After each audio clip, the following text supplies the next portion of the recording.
Welcome to the Human Capital Innovations Podcast, your go-to source for personal, professional, and organizational growth and development. We hope you tune in often for all things people management, organizational development and change, organizational leadership, and social impact related. Maximize your personal and organizational potential with Human Capital Innovations Podcast.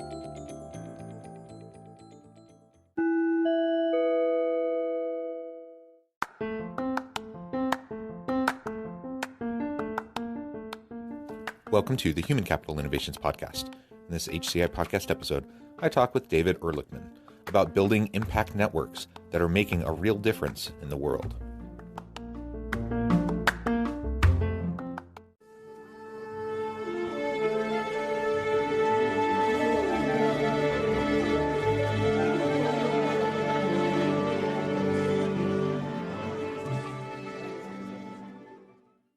David Ehrlichman, welcome to the Human Capital Innovations Podcast. Thank you. It's great to be here. Yeah, it's great to be with you. I'm excited to have a nice conversation around building impact networks to make a real difference in the world. And ultimately, this is, I think, what we all want. We all want what we do to matter. We want to make a difference. We want the world to be a better place for our families, for our children. And increasingly younger generations, millennial and Gen Z individuals, they just really have this drive to make an impact in the world and to make a difference. But the question is, how do we go about doing that? How do we do that effectively? It's one thing to have good intentions. It's another thing entirely to be effective and productive, and how we're trying to go about driving change and driving social impact. So this is what we're going to be unpacking today. We'll talk about social impact and impact networks generally, but we'll also try to tie it back to what organizations and organizational leaders can and should be doing to connect their teams to this work, because that's a really great differentiator, and it's a great way to motivate and attract and retain really great talent if you're doing meaningful work and driving a positive difference in the world. As we get started, I wanted to share David's bio with everybody. David Ehrlichman is a catalyst and coordinator of Converge and author of Impact Networks: Create Connection, Spark Collaboration, and Catalyze Systemic Change. With his colleagues, he has supported the development of dozens of impact networks in a variety of fields and has worked as a network coordinator for the Santa Cruz Mountain Stewardship Network, Sterling Network, New York City, and the Fresno New Leadership Network. He speaks and writes frequently on networks, finds serenity in music, and is completely mesmerized by his newborn daughter. That's wonderful. Congratulations on your daughter. I agree completely with children as well as with music, and I'm just fascinated by this social impact space. I'm thrilled to have the opportunity to chat with you today. Anything else you would like listeners to know about yourself, your background, before we dive on in? Yeah, I mean, it might be helpful to share how I got into this work in the first place. About 15 years ago or so, I was working at a nonprofit and knew that I wanted my work to have purpose, as you said. And this nonprofit was and still is doing incredible work. They support men and women without shelter to get trained and find jobs in the food industry, truly changing people's lives. But at the same time, I also recognized that this organization was working in this massive broken system where there are just a constant stream of lack of affordable shelter and people who are going without shelter on a daily basis, especially here in Seattle, where I'm living. And from that experience, I started to get really curious about how it might be possible to work not just in one particular organization, but really across organizations and work at a systemic level. How could we address the root causes that lead to challenges like homelessness or climate change or environmental degradation or lack of economic opportunity, whatever it might be, social inequity? So eventually that led me to Monitor Institute, which is the social sector wing of a consulting firm. And it was there that I discovered how some organizations were increasing their impact, not by scaling up and creating a bigger and bigger organization, but instead by scaling out. So, for example, an organization was offering its kind of core program to others, allowing other groups and organizations to deliver that core program through their own brand. And so even if that original organization maybe wasn't getting the credit that they deserved, they were drastically increasing their reach and impact through connections by collaborating with others. And I also discovered how there were actual more formal networks of organizations that were organizing. One example, it's been around since 2005, is the REAMP network.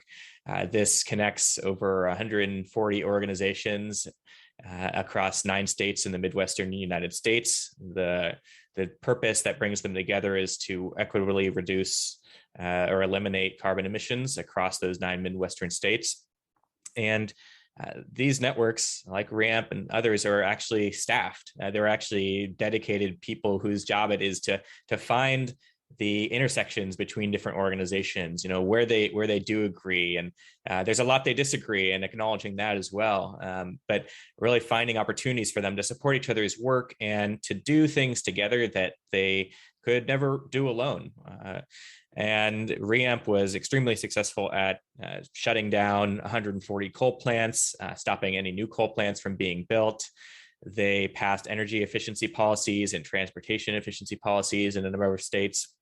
So that was really the kind of the light bulb moment for me.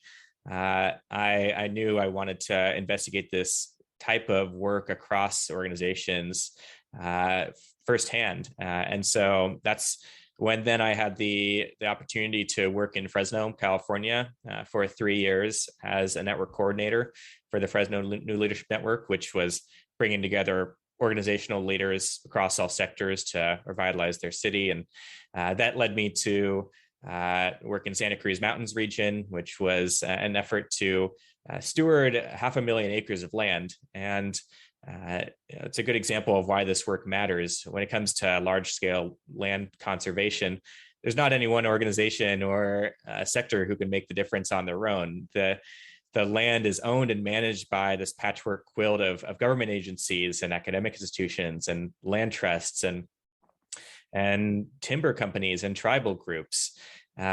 And so the only way that we can address these systemic issues is by working systemically. And that means working across divides and across organizations.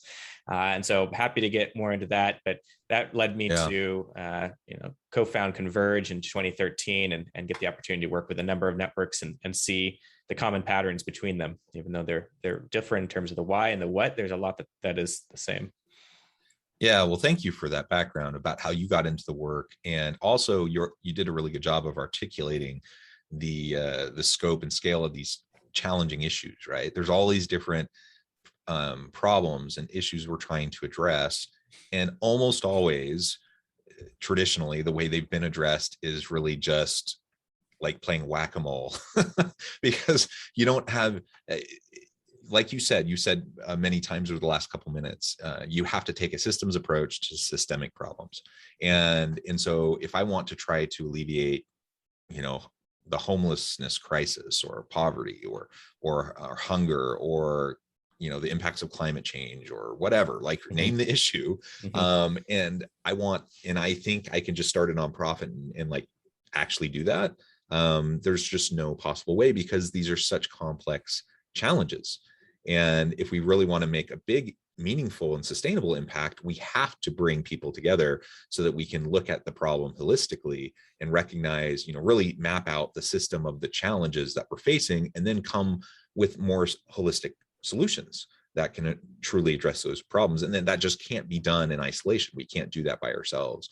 So we have to be able to build those types of networks. So I think you've actually done a really good job already of really getting at what my first question was going to be. And that's, what does it look like? What does an impact network look like? How is it different from maybe other types of networks we tend to talk about in the business world? Because I think it is fundamentally different. But anything else you would like to add to what you've already said in terms of what impact networks are, why they're important, and how they differ from other sorts of networks? Yeah, absolutely. And you said it well. I agree with everything you said. Networks at their most basic are webs of people or things. They're the webs of relationships that connect people or things together. So there are networks all around us. There are technological networks like the routers and cables that make up the internet. There are neurological networks in our brains. There are fungal networks underneath your feet in a forest that connect different trees together and share nutrients and resources among them.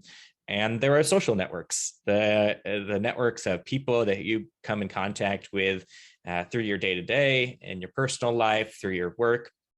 And most often, social networks form organically as you become introduced to new people and form relationships. But what many people don't realize is that networks can actually be deliberately organized and supported around a specific purpose. And that's how we define impact networks. Impact networks connect individuals and organizations to for learning and collaborative action on a shared purpose. And to look at it from the perspective of a single organization, as you said, when organizations are trying to address these big complex issues, just by nature, it's natural for organizations to focus on a particular piece of that puzzle and to have expertise in that piece of the puzzle. Most organizations move forward with a really intense focus on their own organization and on their mission for good reason.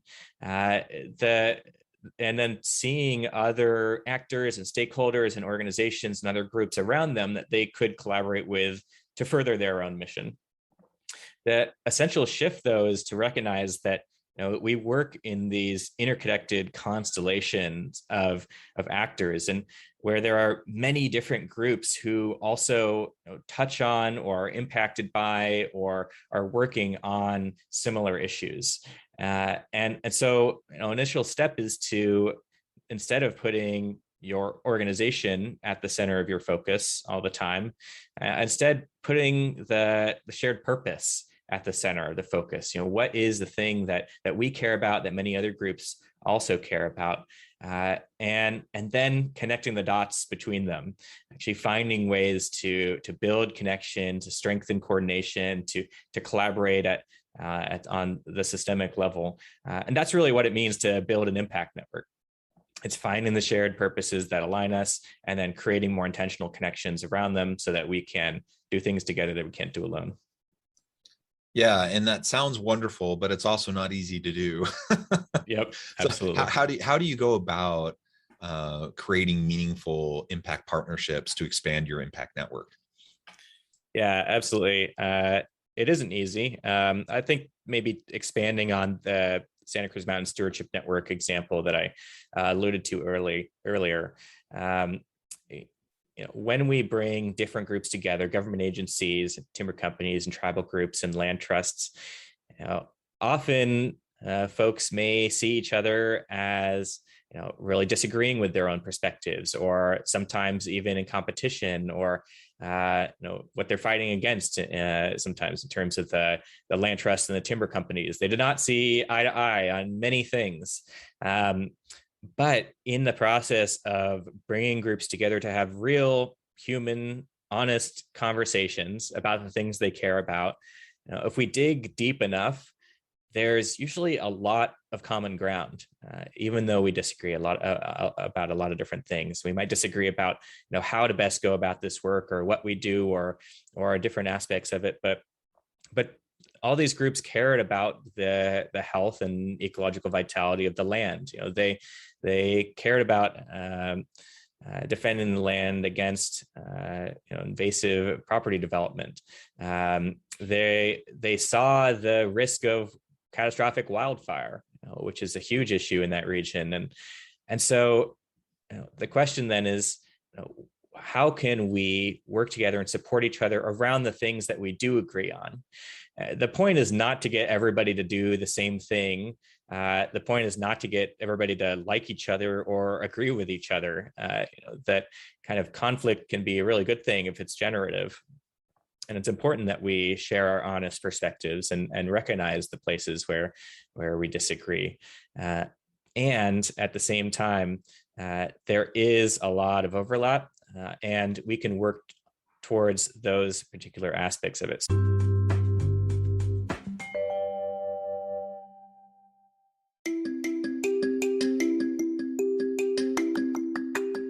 I'm excited to announce the publication of my new book from HCI Press, Bluer Than Indigo Leadership: The Journey of Becoming a Truly Remarkable Leader. Early in my adult life, I learned about an Asian proverb that translates as bluer than indigo. If you think about the color indigo, it is a brilliant, deep, and vibrant blue, what some would call the bluest of blues. To have something that is bluer than indigo is rare and truly remarkable. Contrary to popular myth, there is no one-size-fits-all or cookie-cutter approach to effective leadership. There's no silver bullet, no secret sauce, no go-to model that will solve all of our problems.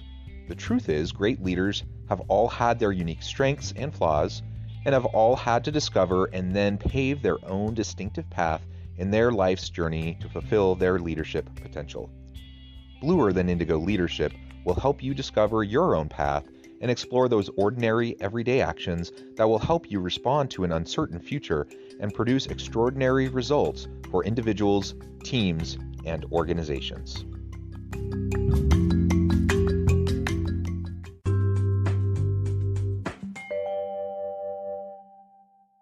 So in this case, the many members of the network recognize the need to develop a much more comprehensive vegetation map for the region that would allow all of them to recognize the places that were at risk of catastrophic wildfire, and then to take action to make sure their parcels of the land were resilient to that, and to work together kind of across these jurisdictional boundaries when the need called for it. Different government agencies were actually able to then work together across their city lines in ways that didn't happen before, because they recognized the kind of mutuality in this work. And they also had formed relationships that kind of transcended the usual kind of professional connections that people might make together. And this vegetation map is a multi-million-dollar project, wouldn't have happened without the network. It's really the first of its kind. And it's also not possible to develop if different groups aren't willing to release their data and kind of contribute to this collectively. And just one more example there, that groups also saw that permitting for restoration projects was really burdensome. It's the kind of same permitting process to restore a creek bed as it is to develop a new condo. And they recognized that this was getting in the way of a lot of conservation work. This wasn't something that every group had to agree on, but the organizations whom this was a key issue for were able then to collaborate together to kind of use the strength of their collective voice to make changes at the state level. And now there is an initiative called the Cutting Green Tape Initiative, which is reducing these burdensome restrictions and permitting processes that get in the way of the work that they want to do.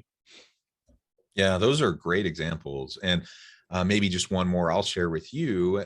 Some longtime listeners of the podcast might recognize this example. I do a lot of work in the social impact space. I'm the academic director of our Center for Social Impact on my campus at Utah Valley University. And one of the things I'm currently working on, and we have a whole range of programs and initiatives and projects, but I'm working with a group of other professors across campus, across disciplines, on a National Science Foundation project to look at the health and rejuvenation of Utah Lake. So we have this massive lake that's adjacent to, just like half a mile from our university campus, that essentially gets underutilized. It was polluted for a really long time. And so there's the environmental and physical health of the lake and those around the lake, but there's also the utilization of the lake as a natural resource.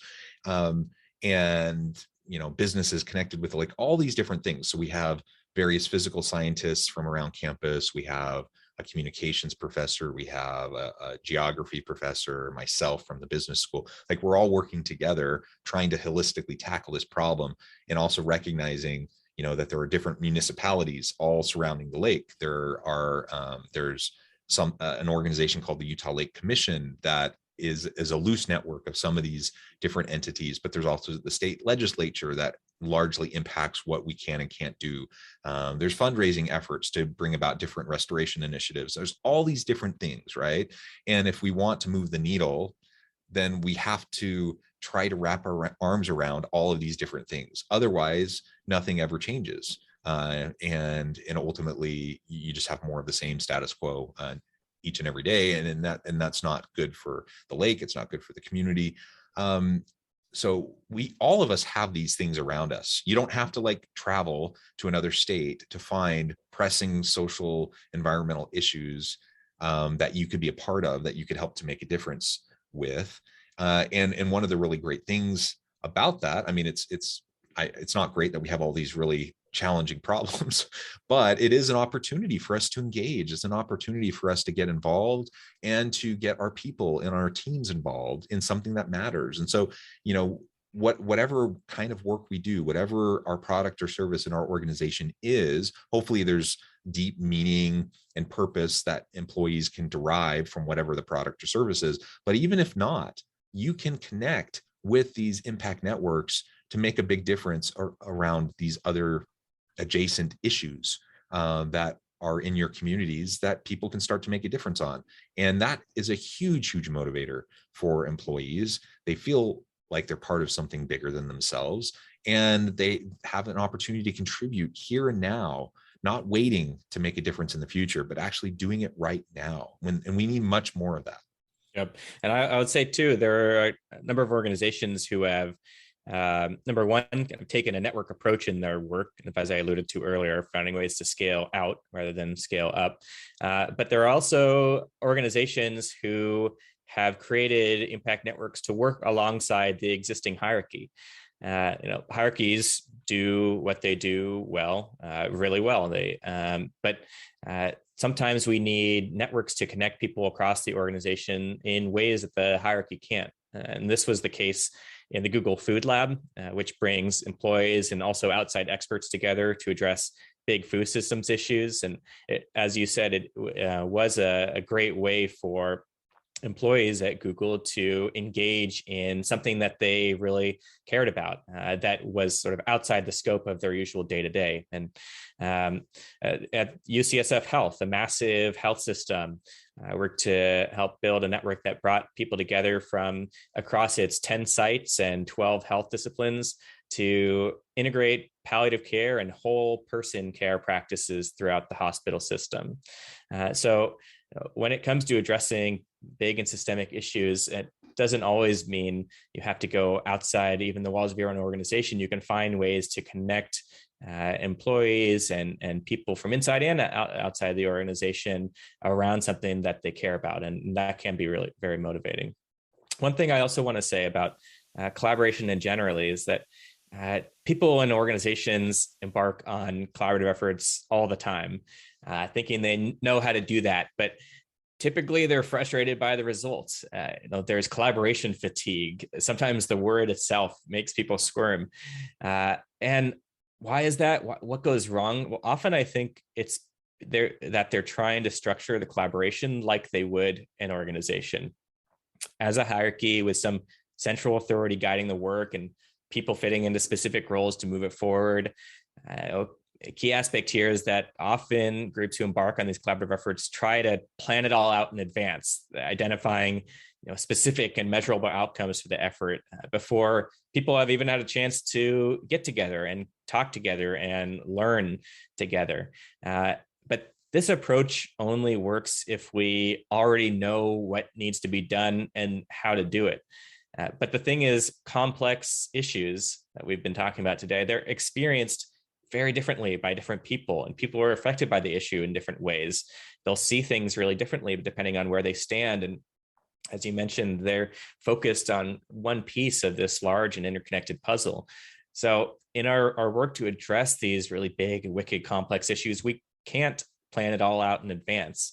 Instead, we need to bring different actors together to make sense of the issue and then to strengthen their ability to share information and resources, to coordinate their work, and to collaborate together to affect the whole system in ways that no group can on their own. And that's what it means to build an impact network. Yeah, and I really appreciate that, because far too often, like almost always, I don't know if it's a Western culture thing, but we tend to jump to solutions, right? Yep. And so we kind of have our narrow little piece of the puzzle. We recognize that narrow piece of the problem, and then we want to have a solution to address it.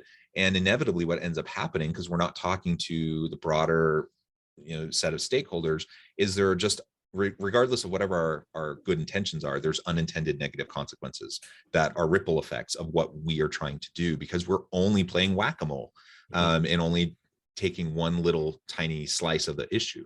So we just have to listen. We have to talk to other people. We have to do our due diligence to map out the systemic issues and all the drivers of the different elements of the issues. And unless we do that, we just can't have the sustainable type of impact that we want to have, regardless of whatever our good intentions might be. And I do believe most people have good intentions, but good intentions aren't enough. Yep, which really speaks to the approach then to developing impact networks. How to actually do it. Well, the first step is to find that shared purpose that connects different groups together that we talked about earlier. What is the thing that you care about that many other groups also care about, that they might be willing to come together for an initial meeting to discover what might be possible? And then the next step is to convene people together. And that's people who are directly impacted by the issue, who are doing compelling work on the issue, who can move the work forward. And importantly, that doesn't mean convening them, inviting them into your thing. It means inviting them into co-creating what is possible now that they're part of the group. So very quickly, the individual or the organization who sees the need to connect different actors together for the first time, they can't then be the ones controlling or dictating the effort. They are, again, part of this constellation of actors and providing support to the network without controlling it. And that's kind of a key distinction. And then as people are brought together, I think it's so critical to develop relationships of trust. And that means taking the time to understand what each other cares about and needs, to build deep human connections so that we can have the honest conversations that are necessary. And we build trust not so that we like each other or agree with each other, but so that we can hold attention through the inevitable disagreements and conflicts we'll face. And so we can hang in there long enough until we can find a slice of common ground, or at least have a greater understanding of each other's perspectives. And then as we do that, as we've kind of cultivated the network, started to form relationships around a central purpose, we can find immediate ways to coordinate actions, to support each other's work, to connect the dots in meaningful ways that really serve the self-interests of the people who are participating. We've been talking a lot to this point about the shared interests or the systemic interests, the things that we can do together. But in order to sustain your time, your organization's time in these types of networks, they really have to also serve the self-interests of the individuals and the organizations who are participating. And we can do that by finding ways, again, to coordinate actions and to share resources, to share information in ways that support your existing mission. And then over time, that gives us the space to take a systemic view, to discover the leverage points in the system, places, as Donella Meadows has said, a small shift in one thing would produce big changes in everything, and then to organize around those opportunities to create change at the systemic level. Yeah, very, very well said. And a good summary there at the end. David, it has just been a real pleasure talking with you. I appreciate your time, your insights. Before we close, I wanted to give you a chance to share with listeners how they can get connected with you, find out more about your work and your team, and then give us the final word on the topic for today. Absolutely. It's been great to be here, John. Thank you for having me. You can find me on Twitter at Dave Ehrlichman, DAVEHRLICHMAN. I'm also on LinkedIn. I post there frequently. It's just my name. And then you can find my work and my team's work, Converge, at converge.net is our website. At converge.net/book, you'll find a link to Impact Networks. And also on our website, we have tons of different tools and facilitation guides and other resources that are offered completely for free under a Creative Commons license. I want you to use them, to apply them to your own work and to the collaborative networks that you care about and want to build. And I guess the final word on this is it's all about relationships. it's what makes it all work. Networks are, again, webs of connections between people or things. So networks are only as strong as the connections that time tie them together. So if at any point you feel unsure about how to proceed in this work, invest in relationships. Relationships are really how fragmented systems can become more creative and adapted and interconnected wholes. I love it. I love it. Thank you, David. It has been a pleasure. I encourage listeners to reach out, get connected, find out more about what David can do for you. And as always, I hope everyone can stay healthy and safe, that you can find meaning and purpose at work each and every day. And I hope you all have a great week.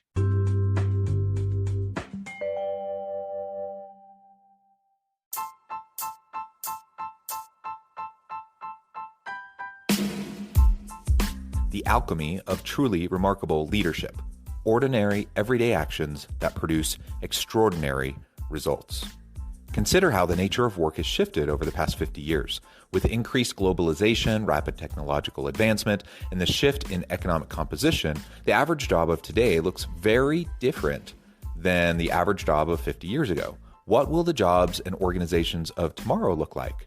Moreover, what does this all mean for organizational leaders? What are the core competencies and capabilities of organizations and their leadership that are prepared for continued disruption and geopolitical and socioeconomic shifts? Regardless of what the future holds, increasingly, leaders need to be socially minded, data-driven, decisive, champions of talent, and disruptors of the traditional notions of leadership, teams, organizations, and work. The alchemy of truly remarkable leadership will help you to explore your own leadership competencies and capabilities and consider ways to apply and implement them into your workplace and personal life.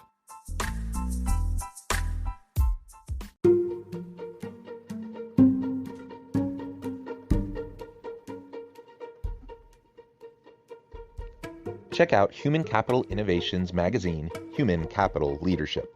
Human Capital Leadership is a free, interactive e-magazine with the mission to help individuals, leaders, and organizations find innovative approaches to maximize their human capital potential.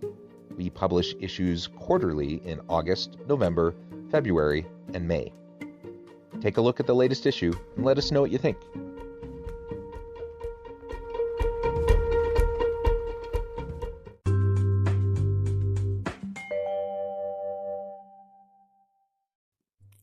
Thanks again for joining us for this episode of the Human Capital Innovations Podcast.